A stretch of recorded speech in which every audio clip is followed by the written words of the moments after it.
Hello and welcome to the March 23rd meeting of the Planning and Development Council of the Town of Oakville. Madam Clerk, do we have any regrets? Thank you, Mayor Burton. At the moment, we have regrets from Councillor Nanda. All right, thank you.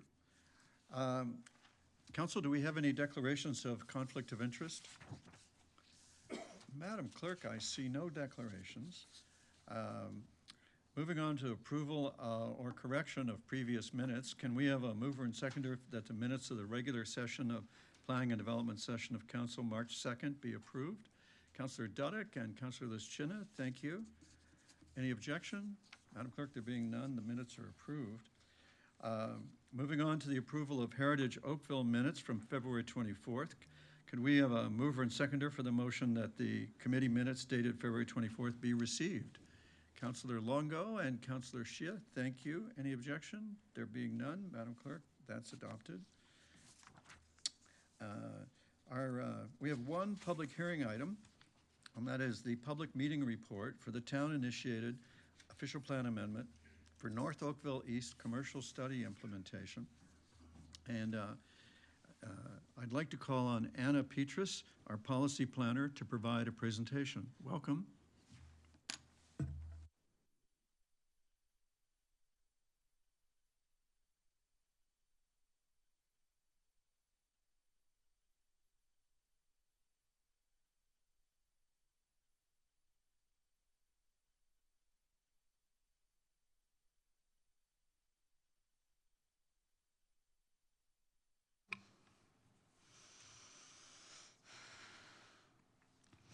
Good evening, Mayor, councillors, and members of the public. My name is Anna Petrus. I'm a policy planner. The purpose of tonight's meeting is to bring forth the draft official plan amendment to amend the North Oakville East secondary plan and to implement the findings of the North Oakville East commercial study. The report is agenda item 7.1. This is the statutory public meeting where comments from the public will be received. And just to recap, no decision is being made at this time. At a high level, I want to recap the commercial study as it's the comprehensive study that informs the draft policy changes shared with you tonight. It assessed the current and future needs, and the key recommendation was a projected demand of about 167,000 to 204,000 square meters of new retail and commercial space over the long term to 2051. The study made a range of recommendations, including the following policy-based recommendations: to rethink the place of commercial uses within the urban structure, to allow interim typologies and building formats, to consider commercial use requirements and incentives, and build on design and placemaking policies for the interim building formats. Through the study, Council directed staff to implement the findings and then report back with the official plan amendments. Through the study, we also engaged interested parties, specifically NOCB and industry experts who are participating actively in development of new non-residential development in Oakville and other municipalities. As staff advanced the implementation, NOCB has been kept informed on key steps. And fast forward to January 2026, we held meetings between town staff and NOCB to share the draft policy directions and receive NOCB's comments, which echoed similar concerns as we had previously received. We note that to date, 3 formal written submissions have been received regarding the public meeting. All submissions are being reviewed, and feedback will be considered as staff work on making refinements to the draft official plan. To draw your attention to the relevant policy framework, I will touch on the town's urban structure and the North Oakville East secondary plan. The town's urban structure is key to managing growth by directing intensification to strategic growth areas over the long term. In the context of North Oakville East, this is within the Trafalgar Urban Core and Dundas Urban Core areas, and further policies in the secondary plan provide direction and allow dense development with a full range of residential, retail, service commercial, and other non-residential uses. The urban core areas are intended and planned as mixed use. The secondary plan clearly states that the vision for North Oakville East is to develop as an urban community that is compact, mixed use, and achieves the vision for complete communities. Various sections of the existing North Oakville East secondary plan relate to commercial and retail development, and the overall provide a flexible framework in terms of the location and amount of retail and commercial that could be developed. It is in response to this current policy framework that the commercial study recommended policy solutions to build on the existing framework. The draft OPA that accompanies the staff report is aimed at maintaining policy flexibility while striking a balance to strengthen current policies, respond to current needs, and achieve the long-term municipal planning objectives. Further, staff had undertaken additional research and best practice review of policies, development applications, and internal discussions to further inform the draft OPA. As such, various parts of the existing policies are being proposed with changes. Namely, that is section 7.3 regarding the community structure, 7.5, the community design strategy, 7.6, the land use strategy, and 7.7, community services strategy. To dive deeper into the key components of the draft official plan, I'll start off by visually highlighting the draft changes to figure NOE1, which is the community structure plan for North Oakville East. On the left, you see the existing, and on the right, the enlarged map is the proposed. A key change is the introduction of the community nodes, denoted as numbers 1 through 4 at the major intersections. We have reviewed and updated existing neighborhood center activity nodes and classified them as primary activity nodes and secondary activity nodes. Most of the locations remain the same, but through the review, specific changes have been made to some neighborhoods. And staff also note that internally we have flagged further refinements to make more accurate changes as they are intended on this community structure plan. In terms of the community nodes, they are intended to serve as strategic locations for retail and service commercial and have a focus with the greatest concentration and densest clustering. It also takes advantage of some existing retail clustering that is taking place. New policies provide direction and clarification on how commercial nodes should be developed and state that such uses should be located within mixed-use buildings. Development should orient the street to create active, safe, and pedestrian-oriented environments. And as part of this, we are shifting the focus away from retail and commercial having to only front Trafalgar and Dundas, and added policies that speak to allowing these uses and buildings to be located on smaller, narrower roads, namely avenues and connectors, to help facilitate the active, safe, and pedestrian environment. Policies are introduced to require minimum leasable GFA for retail and service commercial uses in the commercial nodes, and that it will be implemented through the development application process. Policies are also introduced to require the replacement and protection of existing non-residential uses. It is important to protect what we already have.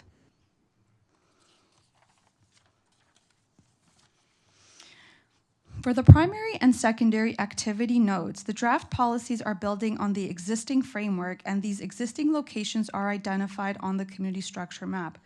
Overall, the policies and intended function as central activity nodes is carried forward with small revisions to specific locations. The new policies direct that minimum GFA should be provided for each primary and secondary activity node. These locations are intended to place a greater emphasis on the day-to-day needs of the surrounding neighborhood and are differentiated mainly through their size.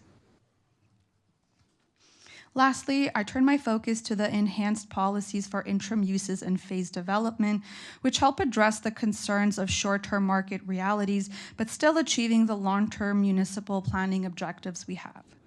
On an interim basis, the policies permit standalone retail and commercial buildings. The draft policies direct how uses and phased development should be implemented and requires applications to demonstrate the appropriate siting and configurations of buildings to support future intensification. This includes addressing matters related to the provision of local roads, creation of safe pedestrian and transit-friendly routes, the orientation of main entrances of buildings, parking, intensification of the buildings, and allowing flexible design of commercial spaces to accommodate a wider range of uses. Staff have prepared the draft OPA to reinforce the vision of North Oakville East for compact, mixed-use, complete communities by more clearly stating where and how the retail and service commercial development should occur. Flexibility is still maintained for these interim uses and phased development. However, it is coupled with these appropriate siting policies to help achieve our long-term planning objectives. The draft OPA has been prepared for tonight's public meeting and has been posted online for public comments.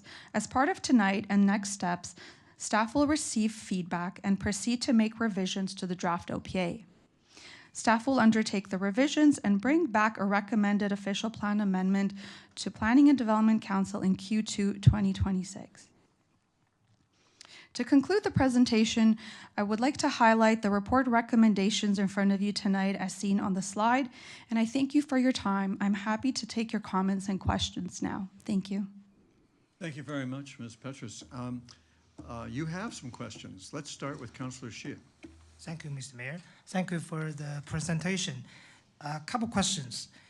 So the new section 7.3.4 commercial on page 5 and 6 outline there is primary and secondary activity nodes intend to serve local retail service and convenience needs directly within the neighborhood. So can you provide examples of what the type of business like envisioned for the secondary activity nodes? Through the mayor to the councillor, thank you for your question. We did a deeper dive on this to see how best to differentiate the primary activity as well as differentiate them from the neighborhood nodes. We've strategically not limited or strictly permitted a certain set of uses to allow the commercial development to happen a bit more naturally and organically and be flexible.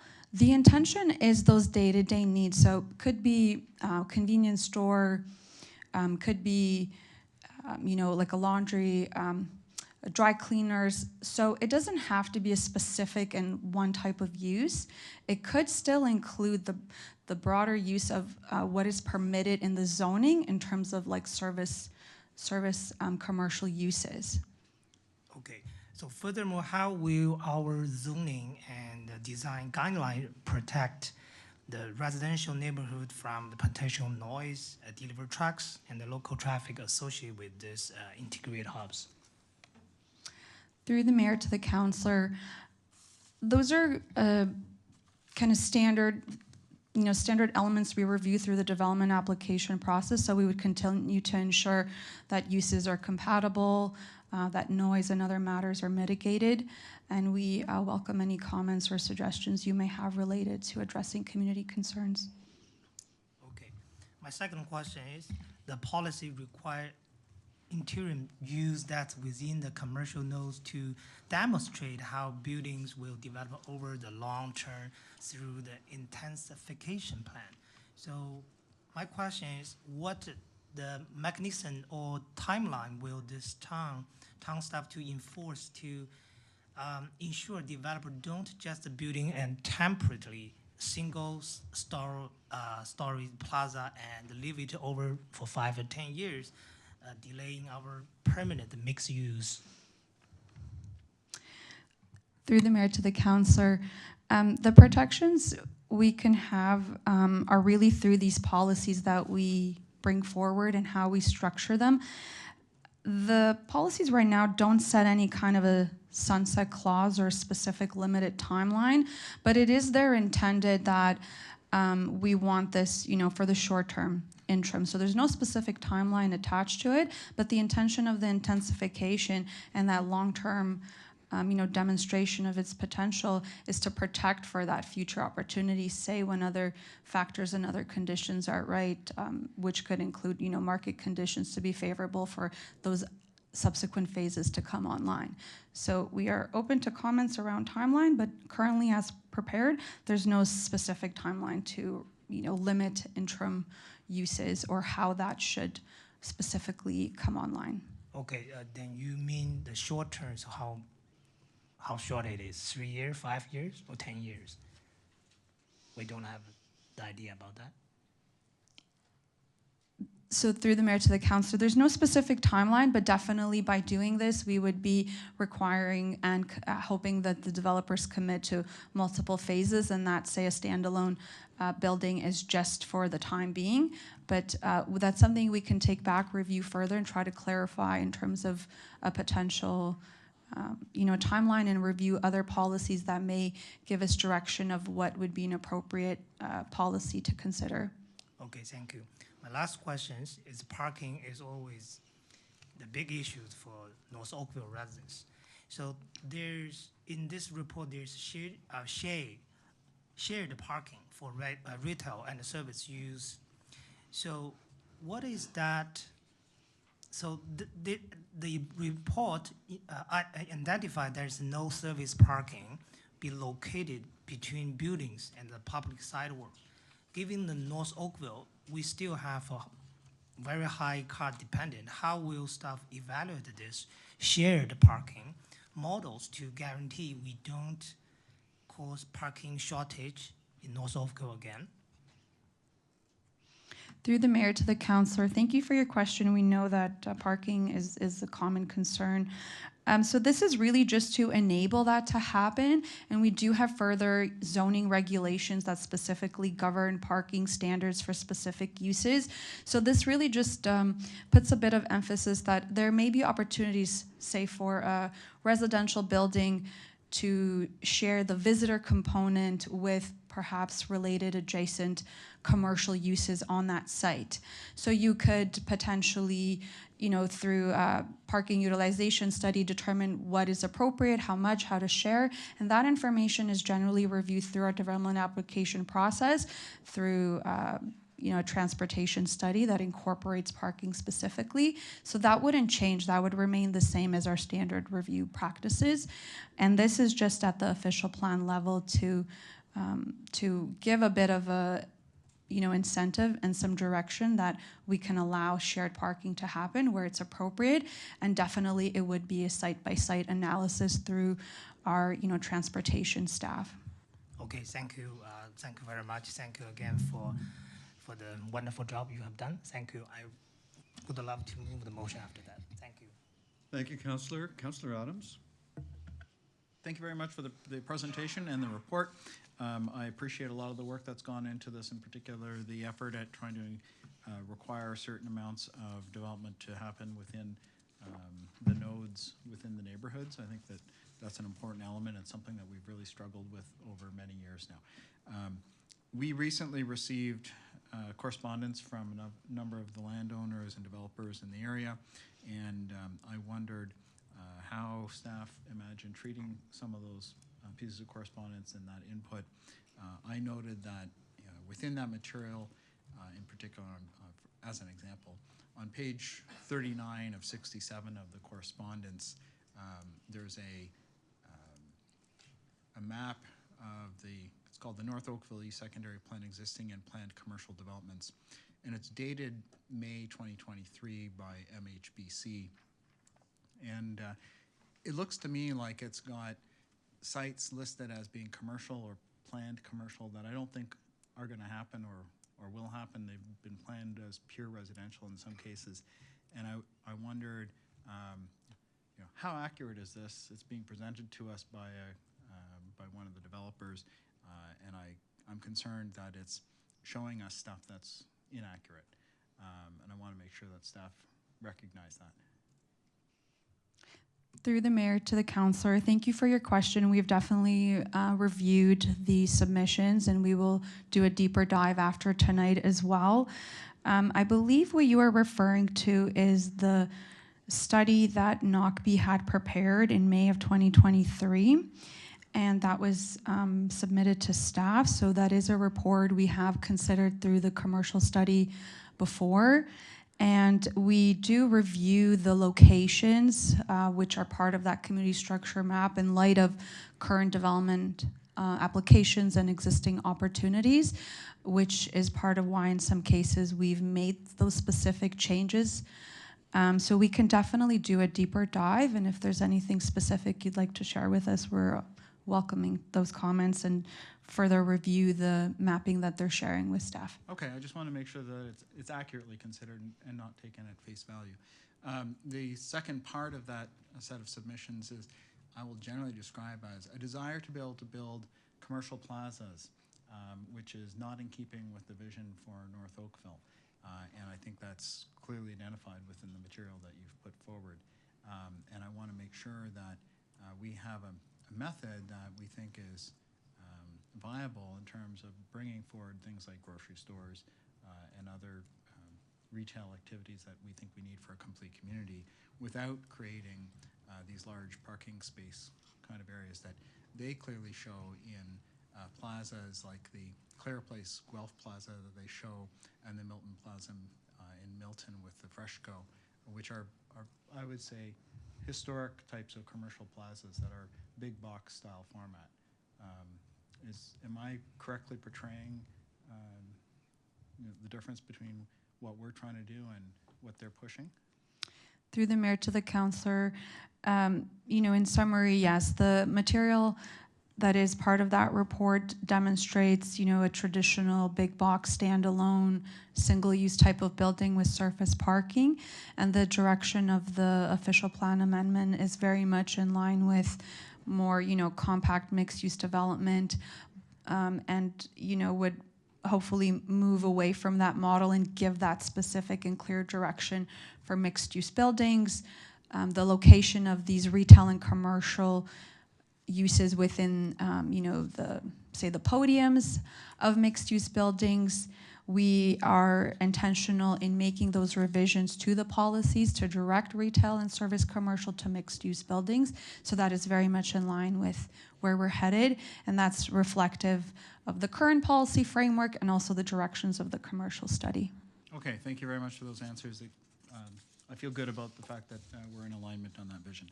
I have just one other minor request, and that is in the mapping in this, sorry, I don't have, is it Schedule N01, the community structure, where you show the primary and the secondary activity nodes. Would it be possible to use a different color or something to show the secondary activity node so that it's more easily distinguishable on the map? Through the mayor to the councillor, yes, that's an easy change. We've noted that. Thank you very much. Thank you, Councillor. Councillor O'Meara. Thank you, Worship. Just out of curiosity, what is the current commercial sizes commercial in the northeast Oakville right now? How much commercial do we have? Through the mayor to the councillor, so you're asking about just to clarify the question, if I may, the amount of current retail and commercial that's within North Oakville? Yeah, I mean, I think I remember reading somewhere we need 1.7 million acres or square meters. I forget what the number is, but I'm just trying to gauge to what we have right now compared to what we know is the needs assessment for the area right now, and I don't know if you have those numbers handy. So we do have that assessment specifically through the commercial study where the consultants looked at what we have existing, and that was part of the the baseline and the jumping off point of what is the projected need. If my memory serves me correct, I believe it was in the range of 150,000 to 200,000 square meters. No, square feet. It would be square feet because the study was primarily completed in square feet, and then we have subsequently obviously translated to square meters. So that was that snapshot in time. Last year, as an update, so around spring, summer of 2025, we did a further analysis of what has been newly approved. And at that time, it was approximately 48,000 square feet of new commercial space. So in the context of what we need and what we're seeing come online, it is a very small amount, and the projected need, like you're seeing the numbers, is much higher. About 1.7 million. It's a number that we are not even close to the moon in terms of achieving, in terms of what the needs are in North Oakville, I believe. Anyway, well, we don't have to get exact numbers there. So I guess where my struggle is in the letter from NOCB. They have said, like, this isn't gonna, we can't do this. The performas don't work in terms of mixed-use communities and mixed-use buildings. We will not be able to deliver commercial. So I guess what my question is are we gonna continue to see this gap not get closed in concerns of not having the flexibility to build what is needed in the community because we have a vision of what we want rather than what can actually happen? I guess I'm wondering if you can maybe speak to that. Through the mayor to the councillor, I will start off, and I may open it up to anyone, any of my superiors here tonight. So we definitely are aware of the comments submitted by NOCB indicating that the policy framework, is challenging, and that the direction for mixed use is, in their kind of paraphrasing, not achievable. We are very much in line with achieving the vision of the North Oakville East official secondary plan. And all that policy context was, in great detail considered through the commercial study. And as part of that, the consultants, thoroughly engaged the landowners. So part of the, the rationale and the way in which the recommendations from the study were framed were considering the market realities of today and other factors that are beyond just purely the policy piece. So we think that we can get to the same place, and we do have the common ground and common goal that we need to add the much needed retail and service commercial to North Oakville East. And we are committed to making revisions that are striking the right balance of ensuring we are seeing commercial and retail come online, and that policies help enable that as opposed to create further barriers.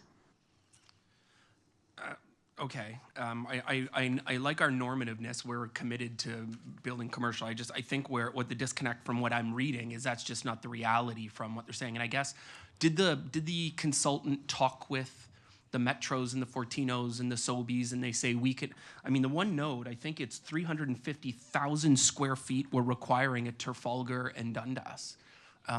With an NHS and a stormwater and already, where do you put 350,000 square feet at that corner? And how does that even come to fruition? That to me is almost mind-numbing that what we're demanding out of a mixed-use building. And what does that even look like? Is it 4 stories of a grocery store? Like, I don't understand how that works. Through you, Mayor Burton, to the councillor. So the growth projections in the study that have informed the policy work before you this evening were based on the joint best planning estimates, which we know are a long-term high forecast of growth coming to Oakville. And so that's reflected in these square foot allocations by these commercial nodes. Part of the consideration coming before council ultimately will be how the southern half of that node at Dundas and Trafalgar will contribute to achieving some of those targets in terms of minimum square footage of retail service commercial. So you're familiar with the Uptown Core work. That will complement the work here, which, as you point out, is highly constrained. So we will be achieving those numbers collectively through development applications in those locations, the 4 corners.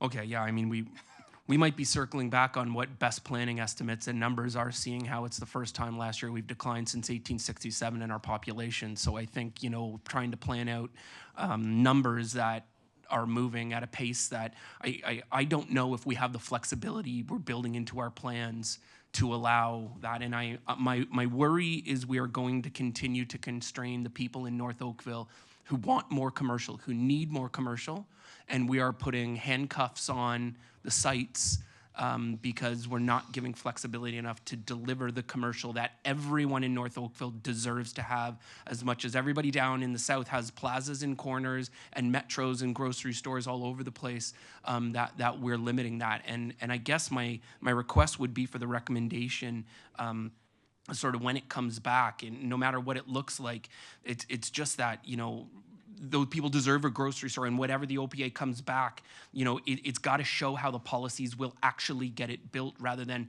this is what we hope gets built in God knows how many years.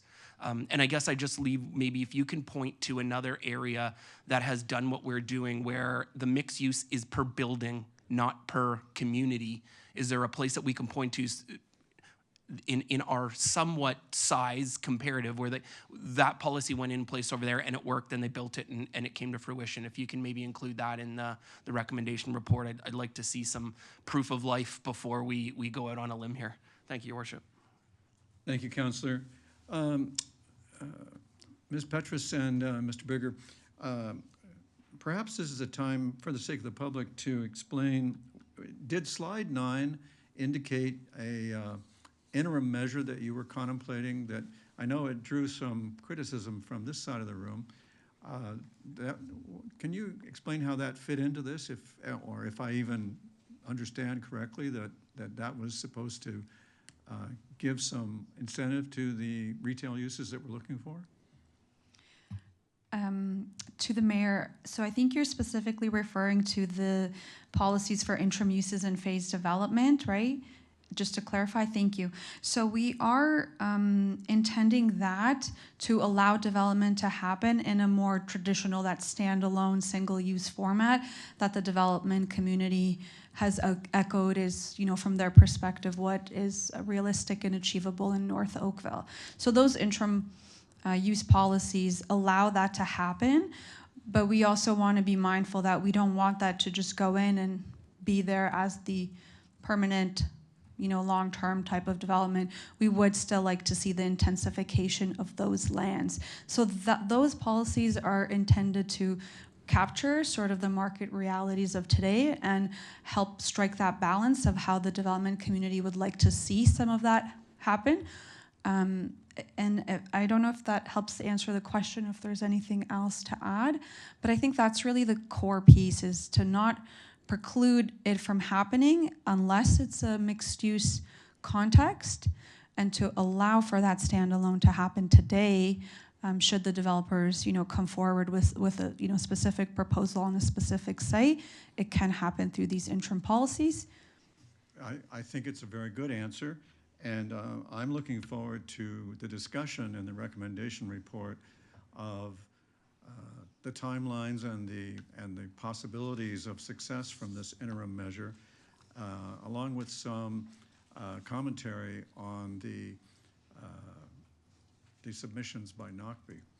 So thank you for that.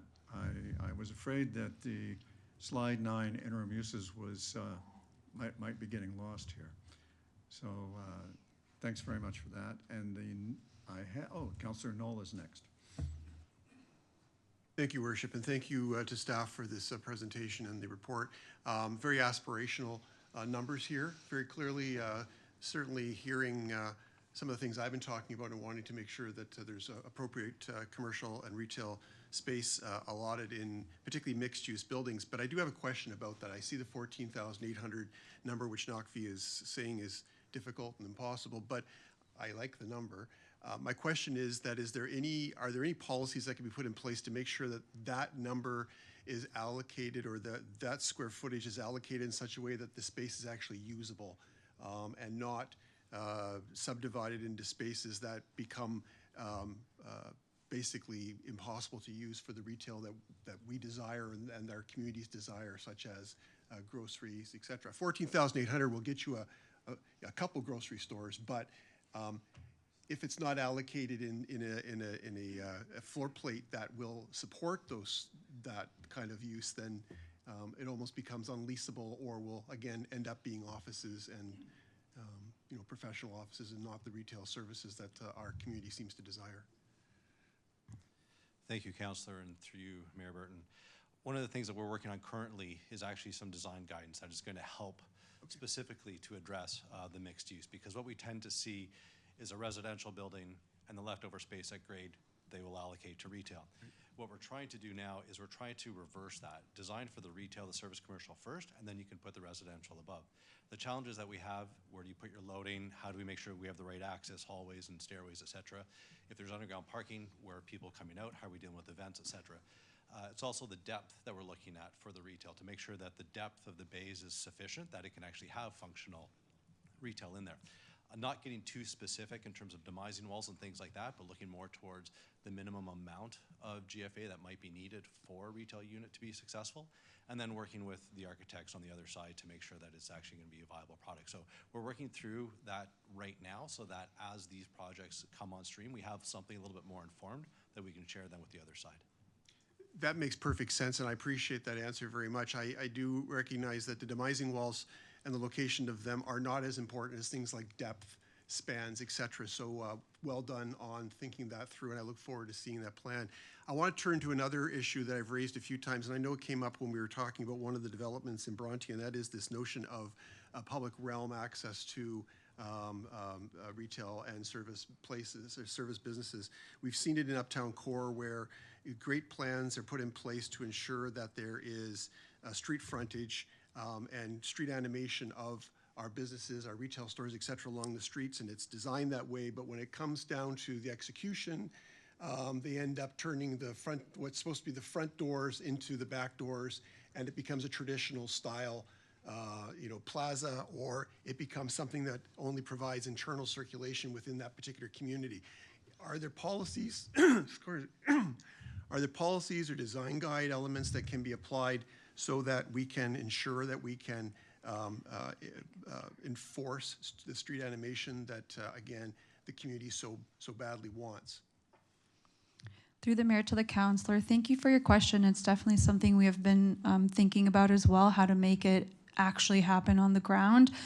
Part of the approach in the draft OPA is a bit of a shift in, the orientation of retail and commercial to front, specifically like Trafalgar and Dundas, and to allow for, the building entrances of retail spaces to be on these smaller, narrower streets, so namely Avenue and connectors. And that can allow for that retail to happen, say, in a more, kind of calmer, smaller street area that can be just more naturally conducive to a pedestrian environment. And that can help facilitate that, the front door doesn't turn into a back door unexpectedly as part of the design. And I will turn it over to Kirk if he would like to add any remarks related to that. Thank you, Anna, and through Mayor Burton to the councillor. So in response, councillor, as well to an earlier question, we're seeing examples locally in nearby jurisdictions where these sorts of features are being incorporated into commercial development. And so there's wins around nearby. Our team has experience with some of those examples, and we've been demonstrating some of those through our work as case studies that we could build upon.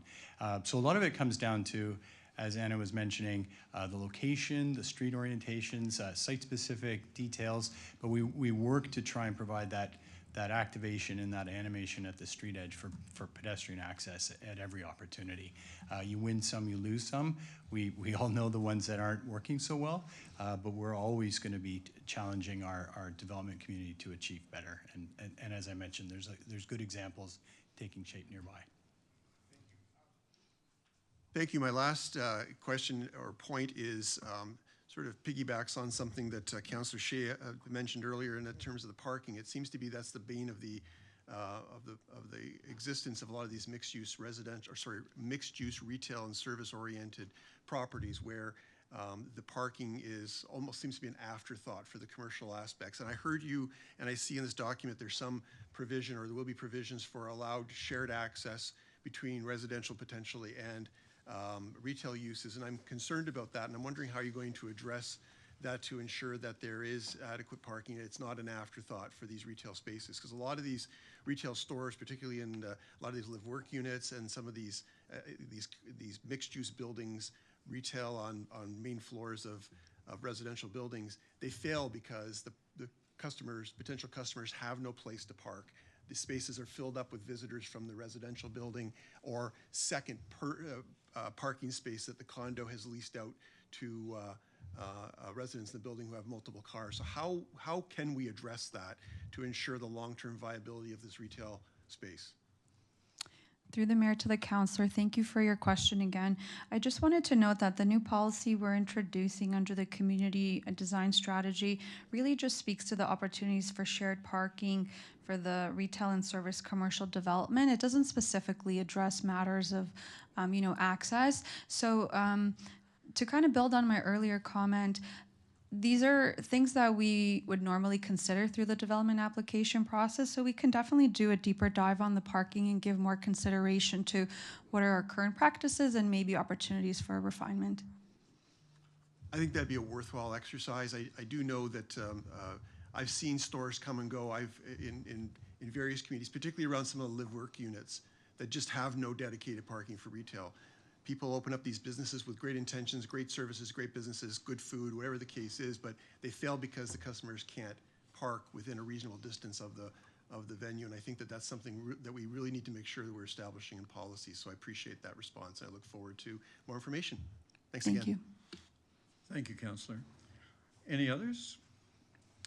Perhaps the indicated motion could be moved and seconded, which is to receive the comments and inform the future recommendation report. A mover and seconder, please. Councillor Shia and Councillor Adams, thank you. Any objection, Madam Clerk? There being no objection, that's carried. So moving now to our discussion item, the Downtown Oakville Heritage Conservation District Review. We have a delegation for this item. Madam Clerk, would you call the delegation? Thank you, Mayor Burton. Delegation Sophia Huang. Ms. Wang, welcome. Council looks forward to your delegation. Good evening, mayors and the members of council. My name is Sophia Huang, and I am a grade 11 student from Appleby College. I have attended most of the planning and development council meetings in the past few months, and I am very grateful for the opportunity to speak today regarding the Downtown Oakville Heritage Conservation District Review. Listening to these past discussions has helped me a lot to better understand the importance of preserving the unique character and the history of our town. However, I feel that many residents, especially younger people, may not yet be fully aware of the efforts that have been being made by the councils and the people who are protecting the Oakville's Heritage District. For example, at the recent meeting on March the 2nd, I believe there was a discussion about Appleby College being recognized as part of the cultural heritage landscape strategy and moving from phase 2 into phase 3. From my understanding, what that means, like a shift from only research to having physical effort on preservations, which I do consider this as a pretty significant decision, but many students and even teachers and parents are not really aware of this happening.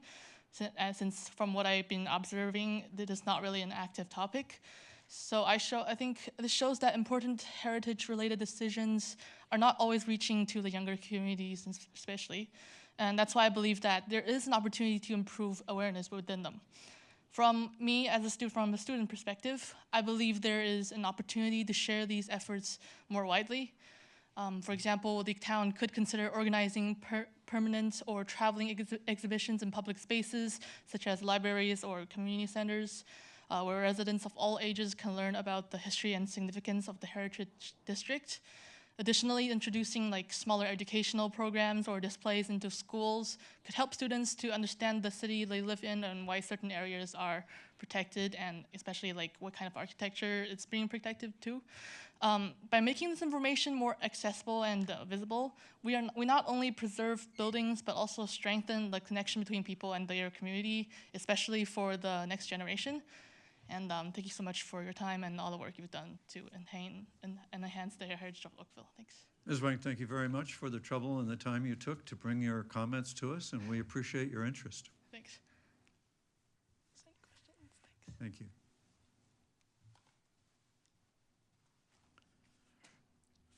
I'd now like to call on Kristen McLaughlin, our Heritage Planner, to provide a presentation on the item.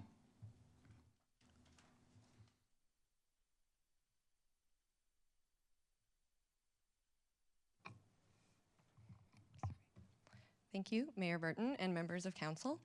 The purpose of tonight's report and presentation is to go over the two items up for approval as part of the Downtown Oakville Heritage Conservation District Review Project.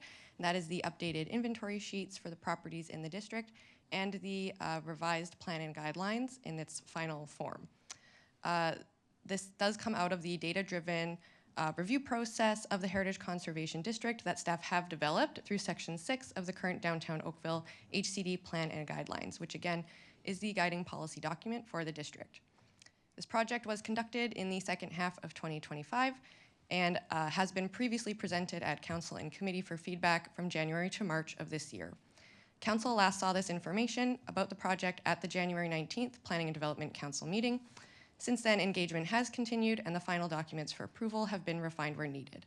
So tonight, I'm just briefly giving the background, final changes, and the last steps of the project, as it was somewhat recently that I was in front of you about this project. And just to start the basics, as you may remember, an HCD is a geographically defined area protected by municipal bylaw under the Ontario Heritage Act. The study for downtown was done in 2012, with the original plan and guidelines implemented in 2013. And those were the boundaries, the last slide. Oh, sorry, I went ahead too fast. The core purpose of the district is to help conserve the heritage character of an area while managing growth and change. And again, this is done in Oakville through the heritage permit process, the heritage grant program, and the plan and guidelines document, which was the focus of this review. The plan and guidelines outlines objectives, policies, and guidelines on maintenance and repair of existing buildings, as well as guidance on new construction, sympathetic additions, landscape conservation, and so on. So again, starting with that Downtown Oakville Plan and Guidelines in 2013, a new section was introduced to plan for more regular data-driven reviews of how the district is operating. And as I mentioned last time in January, this is currently decided by municipality. There is no provincial legislation on reviews specifically. So often they are only done based on external pressures. So this leaves staff to use outdated policy for extended periods of time across the province, often decades. So Town of Oakville staff are being proactive by implementing more regular reviews of districts. This has been done through implementing a review section in all HCD plan and guidelines as they have been updated, which council has seen some of them in the past several years. So this is to more regularly address gaps, address changing needs, and to more consistently connect with the community about the district. And through this process, staff will be able to more regularly confirm that the objectives of each plan and guidelines for each district are being met, how so, and what we can do to improve if they are not currently being met. So this project did have several components. Section 6 of the downtown guidelines did call for formal public engagement, an analysis of heritage permits and grants, development of an objective scorecard, which again is kind of grading each objective of the plan and guidelines, and giving an overall mark on the plan and guidelines as a whole. This score was then used to determine how the plan and guidelines need to be changed as needed. As discussed in more detail in the report, staff have followed these recommendations and provided these deliverables. The project's public component, again, began in June of 2025. So this was done with an online public survey. We had a public information meeting. Staff also made sure to mail property owners and tenants and visit the tenants with information on these elements as well. Public webpage with frequent updates, and comments did come in throughout the project from the public. In the fall, data analysis was conducted, not only on heritage permit and grant activity, but other department data for relevant objectives, site visits, streetscape analyses, and public responses to the survey and as comments were also analyzed. And again, that data was then used to score each of these objectives, the 15 objectives of the plan and guidelines. And again, that received an overall score, which you may remember, of kind of achieving 77% of its objectives. So that's on the higher end of the partially achieved category. This data was then used to revise the plan and guidelines, and this data assessment from this analysis was once again included as an appendix, Appendix C for anyone's interest. And then just for this review specifically, as an added element, because of that changing provincial legislation through Bill 23, the study inventory sheets for each property were also updated to include 906 heritage criteria for each property. And again, that did not change any property category, and it did not change the district boundaries, but it does continue to keep everything aligned with provincial legislation and make sure that we are staying up to date. So again, this project was presented to Council January 19th for a public meeting. Since then, the project was also shared at the February 24th Heritage Oakville Advisory Committee meeting, and the revised plan and guidelines document was further circulated with internal departments for feedback.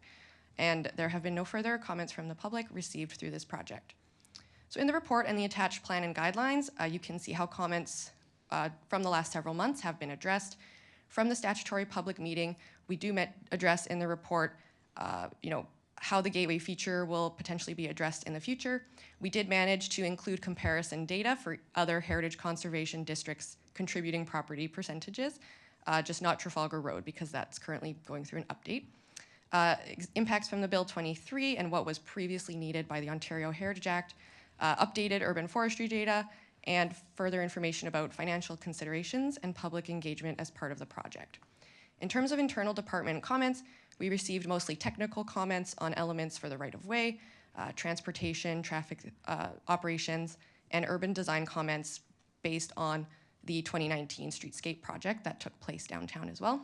And again, Heritage Oakville did not have comments to address. They recommended it to move forward, and no comments from the public since the statutory public meeting as well. So very briefly, a summary of the deliverables from the project are on the slide here. Again, based on data analysis, public engagement, and experience, staff experience working in the district since its implementation in 2013.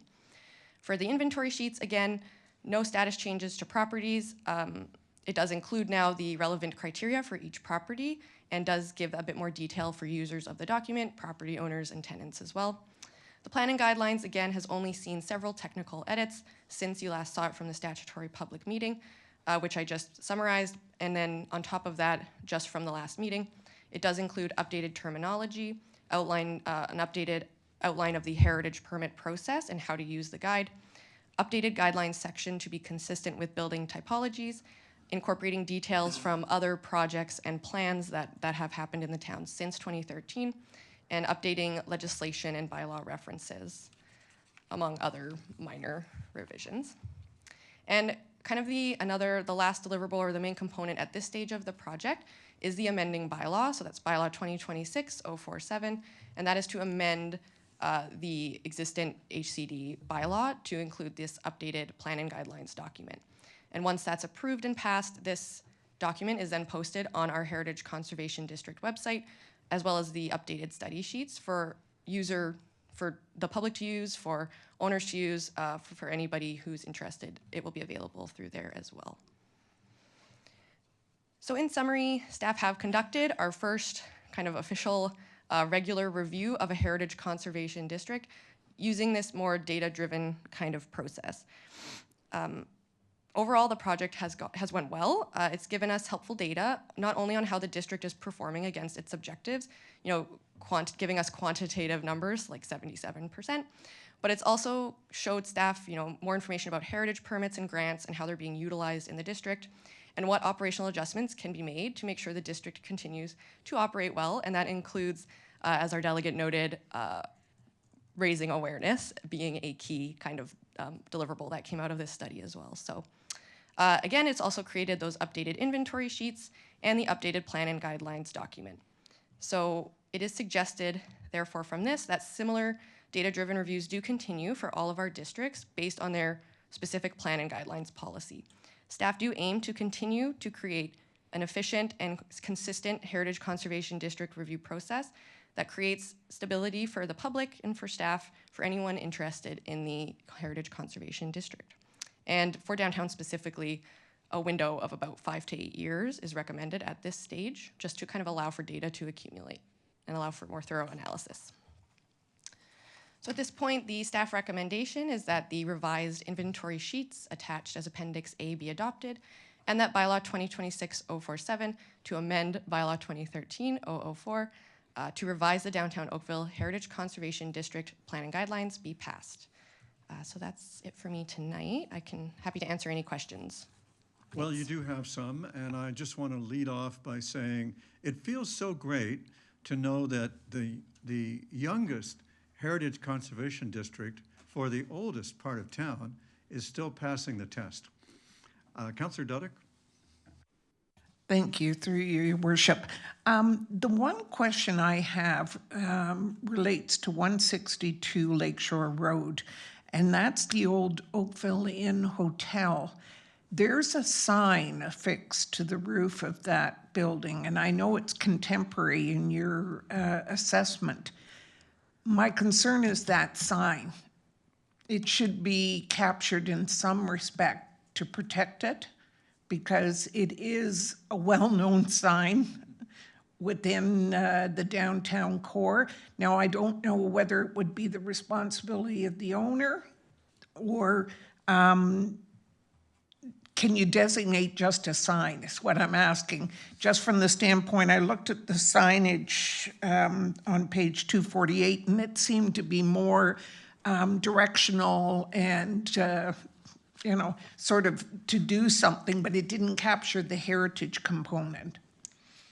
Through the mayor to the councillor, yes, the signage section of the district plan and guidelines is more specifically about changing modern business signs and how it can be in keeping with the character. Mm-hmm. In terms of a specific building, the district plan and guidelines, the inventory sheet is only needs to hit those criteria and doesn't need to list specific attributes for protection for a Part 5 designated property. If the building is a Part 4 designated property, that would then be, at that point, any work being done, that would be something looked at. I'm not 100% sure if 162 Lakeshore is Part 4. There are quite a few buildings downtown that are Part 4 and Part 5. Okay. I'm happy to look into that for you and reach out to you, and we can talk about that for sure. That would be great. Okay. Like I say, it's just one of those things that's sort of a loose item that people identify with it, but they keep saying, so who's responsible for the upkeep? So thank you, I'd appreciate that. Yes, of course. Thank you, Councillor Duddick. Any other questions? How about a mover and seconder? I look to Ward 3 just in case they want to have ownership of this. Councillor Hazlethiel and Councillor Giddings, thank you very much. Any objection? There being no objection, the youngest Heritage Conservation District of the oldest part of town renewal passes. Thank you, everybody. All right, there's one discussion item to go into closed session for. And before I call for a motion to do that, I would ask if there are will there be any new business to discuss or any requests for reports? I ask now so that I can hopefully be able to say that after our in-camera session, there will be no further business in public so that people don't wait around. Any requests for reports or new business? Thank you. Then I would like the indicated motion. I'll just read it. I need a mover and seconder. I beg your pardon for that. We need a motion to move into a session closed for the public under the following grounds. This matter may be considered in the absence of the public under Section 239, under 239, sub 2 of the Municipal Act, because it deals with a proposed or pending acquisition or disposition of land by the municipality or local board. B, advice subject to solicitor-client privilege, including communications necessary for the purpose. C, information explicitly supplied in confidence to the municipality or local board by Canada, a province, a territory, or a crown agency of any of them. Or D, a position plan, procedure, criteria, or instruction to be applied to any negotiations carried on or to be carried on by or on behalf of the municipality or local board. Who's the mover and who's the seconder here? Councillor Lischina and Councillor Duddick, thank you very much. Any objection? There being none, that's carried.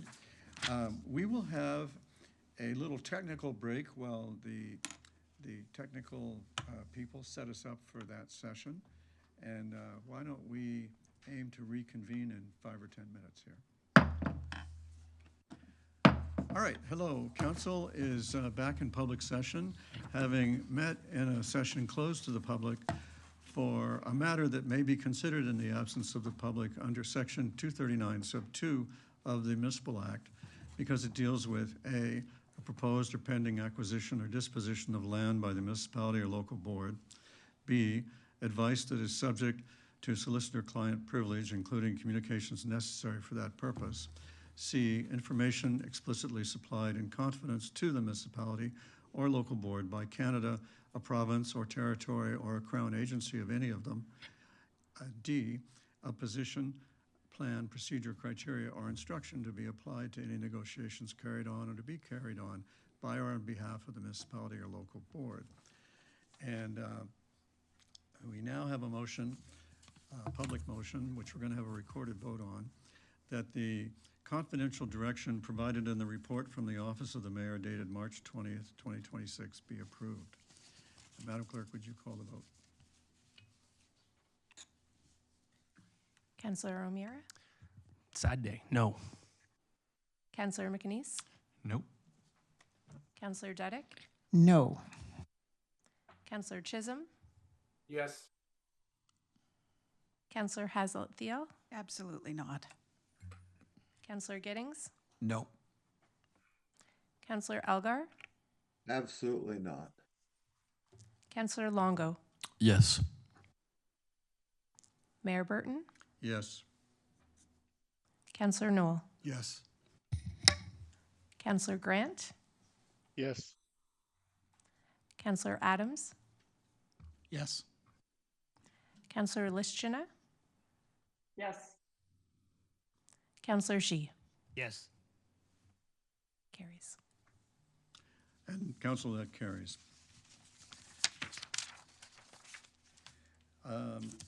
We now need a, Councillor Haslett-Thiel. Mayor Burton, further to that motion, could you just confirm for us when information would be made public in regards to what was decided? I don't know the answer to that question yet. Is it something you could report back to council on? Certainly, I mean, as soon as it can be made public, it will be. Thanks very much. Council, we need a mover and seconder for the passing of the bylaws listed in the agenda, including the bylaw to confirm the proceedings of a meeting of council. Councillor Longo and Councillor Shia, thank you. Council, are there any objection? Madam Clerk, there being no objection, the bylaws are considered read and passed. Thank you, everybody. It's been terrific working with you, and sometimes we have the really momentous decisions to make, and tonight we've risen to that challenge. It's been terrific to struggle with you over finding the right answer to the questions in front of us, and I do look forward to a good result from our decision. Good night, everybody. Recording